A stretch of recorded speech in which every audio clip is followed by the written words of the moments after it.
Halo teman-teman mahasiswa yang super, bagaimana kabarnya hari ini? Semoga sehat selalu ya, bahagia lahir dan batin. Oke, hari ini kita bertemu lagi dan kita akan belajar bersama-sama tentang apa? Topiknya hari ini? Hari ini teman-teman akan belajar tentang bagaimana konsep BIPA, bagaimana hakikat pembelajaran BIPA. Nah, sudah ada yang pernah dengar ya BIPA itu apa? Betul sekali, BIPA adalah bahasa Indonesia bagi penutur asing. Jadi bagaimana kita mengajarkan bahasa Indonesia kepada pembelajar BIPA yang terdiri atas orang-orang asing ya, dari negara lain, bukan dari Indonesia. Nah, itu BIPA. Oke, jadi BIPA adalah program pembelajaran bahasa Indonesia yang dirancang khusus untuk warga negara asing atau penutur bahasa selain bahasa Indonesia. Nah, menurut Mulyasuti, pada tahun 2017, BIPA merupakan pembelajaran bahasa kedua yang mengintegrasikan aspek linguistik dan sosial budaya Indonesia. Jadi tidak sekadar materi tentang linguistik saja. Kemudian hakikat pembelajaran BIPA, kalau kita melihat hakikatnya, pembelajaran BIPA merupakan proses interaktif karena pembelajaran BIPA adalah proses interaksi yang terencana dan sistematis. Teman-teman tentu masih ingat ya, sebagai konsep pembelajaran maka tidak bisa diberikan secara spontan, tetapi memang harus dirancang secara sistematis antara pengajar, peserta didik, dan sumber belajar untuk mencapai penguasaan bahasa Indonesia secara efektif dan efisien. Kemudian hakikat pembelajaran BIPA juga merupakan pendekatan yang fungsional, karena ini berbeda dengan pembelajaran bahasa Indonesia untuk penutur asli, untuk orang-orang Indonesia. Nah, BIPA ini menekankan aspek keberfungsian bahasa dalam konteks sosial, akademik, dan profesional sesuai kebutuhan peserta didik. Jadi, poin penting di sini adalah bahwa ketika kita ingin menjadi pengajar BIPA, maka kita harus tahu nih, kira-kira kita ini mau ngajar untuk kebutuhan apa? Pembelajar BIPA, siswa BIPA kita itu ingin belajar bahasa Indonesia untuk kepentingan apa? Apakah untuk kepentingan akademik, atau kepentingan profesional, atau kepentingan bisnis, ataupun yang lain. Nah, secara hakikat pembelajaran BIPA juga kita perlu melihat bagaimana landasan teoretis yang mendasarinya. Nah, ini berdasarkan teori pemerolehan bahasa kedua, second language acquisition, Krashen ya, dan pendekatan komunikatif yang dikembangkan oleh Suyitno pada tahun 2007. Nah, maka landasan teoritisnya kita melihat konteks pembelajaran BIPA di Indonesia seperti itu. Jadi ada teorinya Krashen tentang second language acquisition, pemerolehan bahasa kedua, serta pendekatan komunikatif dari Pak Suyitno. Kemudian pembelajaran BIPA ini, tadi Bu Prima sudah menyampaikan bahwa pembelajaran BIPA tidak semata-mata mengajarkan terkait bahasa. Oke, mereka memang belajar bahasa Indonesia, tetapi pembelajaran BIPA juga merupakan jembatan budaya antara budaya Indonesia dengan budaya asal mereka. Nah, jembatan budaya dan bahasa. Sehingga dalam pembelajaran BIPA, pengajar BIPA mesti dapat menyampaikan, mesti dapat memahamkan kepada pembelajar BIPA tentang aspek-aspek linguistik dan budaya di Indonesia. Bagaimana nilai-nilai budaya Indonesia yang kaya dan beragam, dan bagaimana itu diterapkan dalam kehidupan sehari-hari di Indonesia oleh masyarakat Indonesia. Oke, kita lanjutkan terkait tujuan dan manfaat pembelajaran BIPA. Nah, tujuan dan manfaat pembelajaran BIPA untuk mengeksplorasi dimensi strategis pembelajaran BIPA dalam konteks global dan diplomasi budaya Indonesia.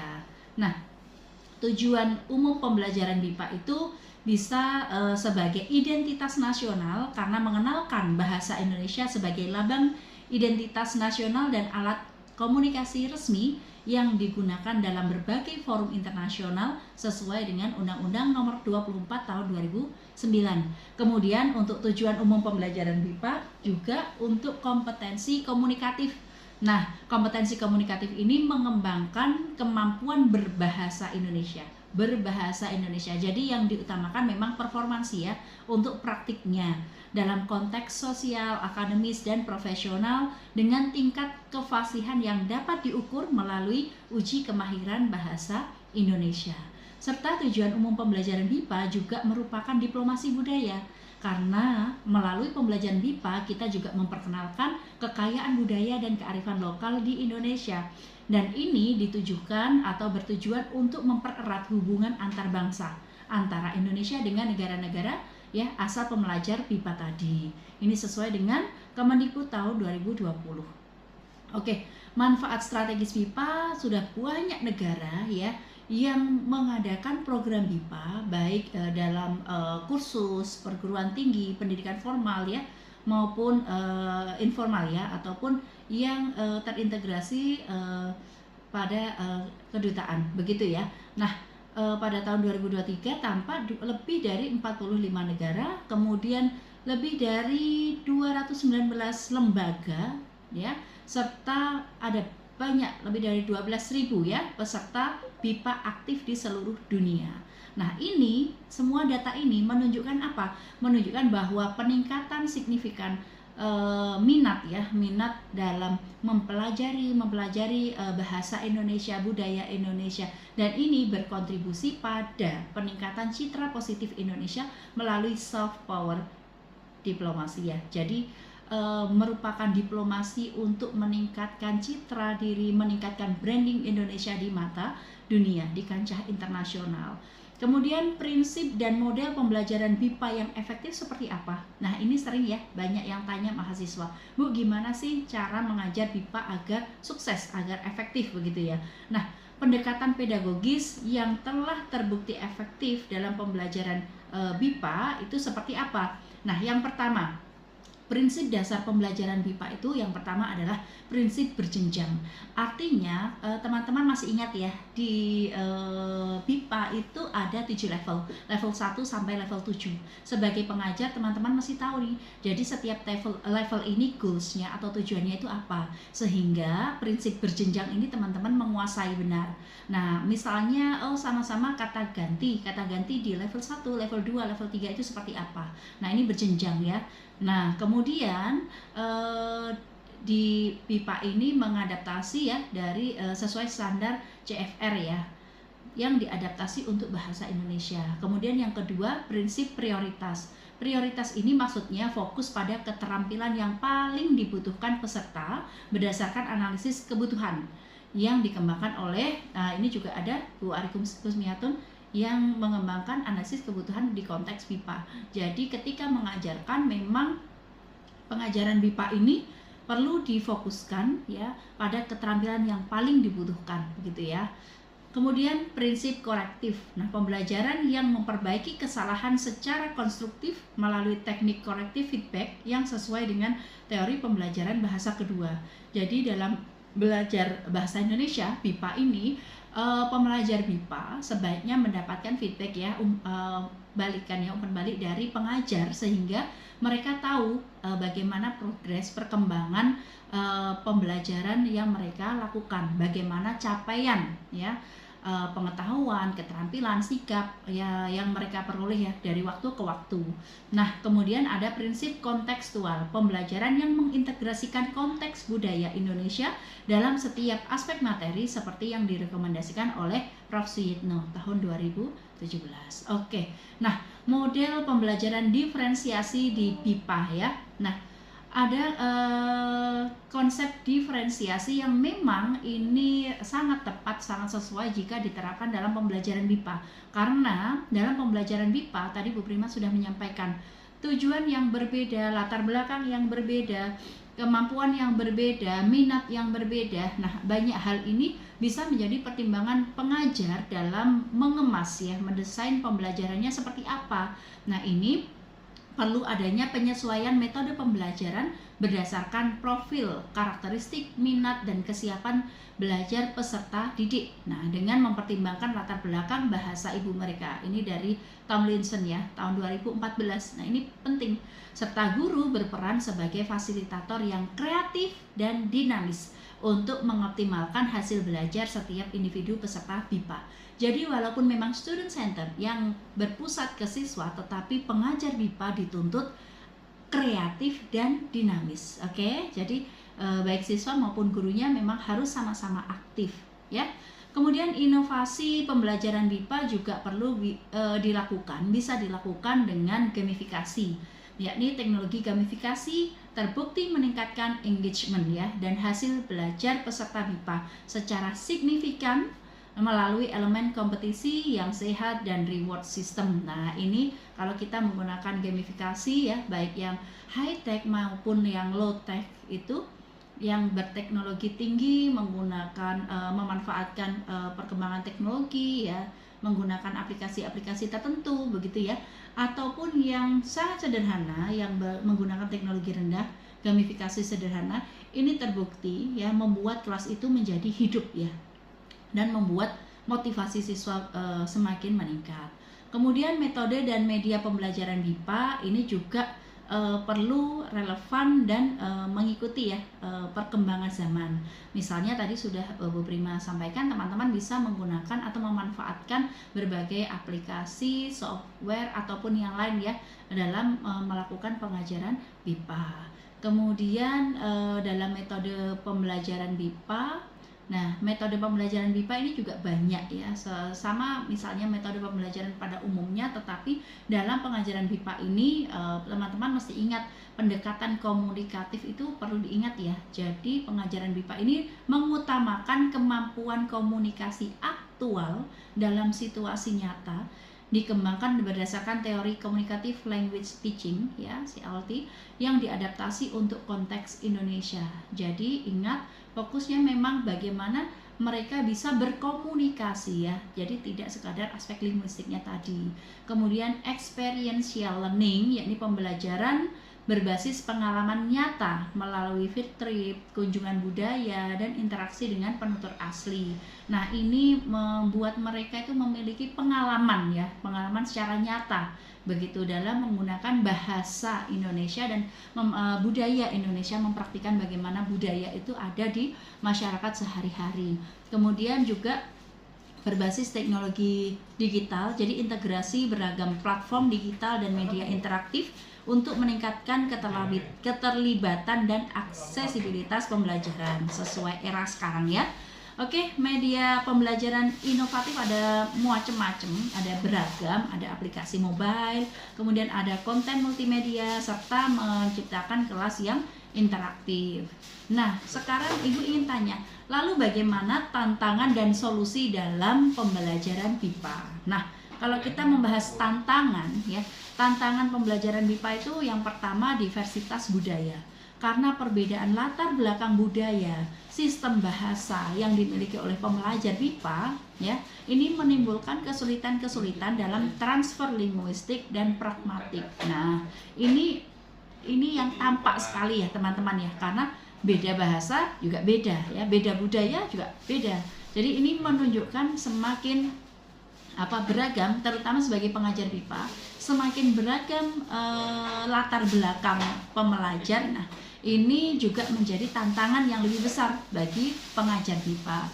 Kemudian yang kedua, variasi kemampuan. Nah, variasi kemampuan ini maksudnya adalah level kemampuan pembelajar BIPA. Jadi ada kalanya kita misalnya ya mengajar di satu level saja sama gitu, semuanya levelnya dasar dari 0 gitu ya, bahasa Indonesianya masih 0. Nah, ini pengajar BIPA itu tantangannya ya, pasti punya tantangan, tetapi ini lebih mudah dibandingkan kita menghadapi sebuah kelas yang karena keterbatasan kita dihadapkan pada multi level, ada banyak level di sini. Nah, ini rentang kemampuan ya yang sangat luas, ini menjadi tantangan juga gitu bagi pengajar BIPA. Maka bagi kelas BIPA yang lebih ini ya mirip kemampuannya, yang lebih homogen itu secara kemampuan ya, secara level ini lebih mempermudah pengajar karena bisa menyiapkan dengan relatif sama begitu. Kemudian SDM pengajar ya, sumber daya manusia pengajar, keterbatasan jumlah pengajar BIPA yang berkualifikasi dan bersertifikat. Ini ya. Jadi memang semua orang Indonesia bisa berbahasa Indonesia ya, bisa berbahasa Indonesia, tapi bagaimana mengajarkan bahasa Indonesia itu, bagaimana menjelaskan nilai-nilai budaya Indonesia, dan bagaimana merespons atau mempraktikkan bahasa dan budaya itu dalam kehidupan sehari-hari sesuai konteks, itu menjadi tantangan penting bagi pengajar BIPA. Maka pengajar BIPA, jadi semakin banyak minat, maka diperlukan pengajar BIPA yang berkualifikasi gitu ya. Jadi memenuhi ini ya, kompetensi-kompetensi yang diperlukan sebagai pengajar BIPA ya. Nanti next pertemuan kita bahas ini. Nah, ini penting. Jadi bagi teman-teman mungkin kalian sangat berminat, tetapi ada baiknya teman-teman membekali diri ya, bagaimana agar saya mampu menjadi pengajar BIPA yang baik gitu ya, yang baik dan yang berkualitas. Karena nanti ketika teman-teman di depan kelas menjadi pengajar BIPA, teman-teman itu menjadi duta budaya, duta bahasa, mewakili Indonesia ya dalam mengajarkan bahasa dan budaya Indonesia kepada teman-teman pembelajar asing. Kemudian materi standarisasi. Nah, terkait standarisasi materi ini juga menjadi tantangan ya, walaupun Badan Bahasa sudah mengakomodasi ya, menyediakan alternatif materi ajar gitu ya, tapi di lapangan kenyataannya ya materi ini sangat beragam. Nah, ini sebenarnya juga dalam upaya untuk memenuhi kebutuhan karena di tiap kelas BIPA, di setiap program BIPA itu bisa jadi kebutuhannya berbeda, sama-sama di level 1, tetapi program BIPA di level 1 yang di Surabaya misalnya di UNESA dengan di kota lain bisa saja berbeda begitu ya, yang berasal dari BIPA 1 yang berasal dari negara ini begitu ya, kelasnya heterogen, kelasnya homogen, tentu berbeda. Maka sebenarnya standarisasi materi yang terpenting adalah bagaimana materi-materi, kisi-kisi materi ya terstandar ya, atau memenuhi kriteria kebutuhan agar bisa mencapai kompetensi yang diinginkan itu ya.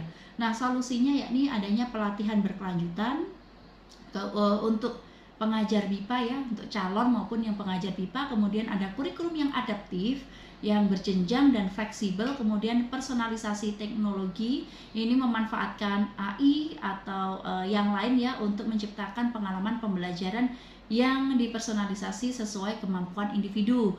Nah, ini mengakomodasi, memberikan individu pengalaman yang lebih banyak begitu ya, serta kemitraan global begitu untuk standar internasionalisasi kolaborasi dengan universitas maupun lembaga pendidikan yang lainnya ya, yang di luar negeri begitu, sehingga kita punya pengalaman, punya relasi, punya peluang begitu yang lebih luas, dan kita tahu bagaimana menjadi pengajar BIPA yang tepat ya, bagaimana strategi untuk mendesain materi yang tepat, yang terstandar begitu ya, serta bagaimana mengajarkannya kepada mahasiswa, kepada pembelajar BIPA begitu. Jadi simpulannya, BIPA merupakan kunci untuk memperkuat soft diplomasi Indonesia di kancah internasional. Ini merupakan diplomasi budaya, kemudian pencapaian standar pembelajaran bahasa yang setara dengan bahasa global lainnya, ini menjadi standar internasional. Kemudian perlu inovasi berkelanjutan melalui peningkatan kualitas inovasi, metode, dan media pembelajaran digital. Kemudian ada visi global, yakni menjadikan menguatkan ya bahasa Indonesia sebagai bahasa pergaulan internasional yang diakui dunia, serta jembatan peradaban, mempererat persahabatan antar bangsa melalui pemahaman budaya.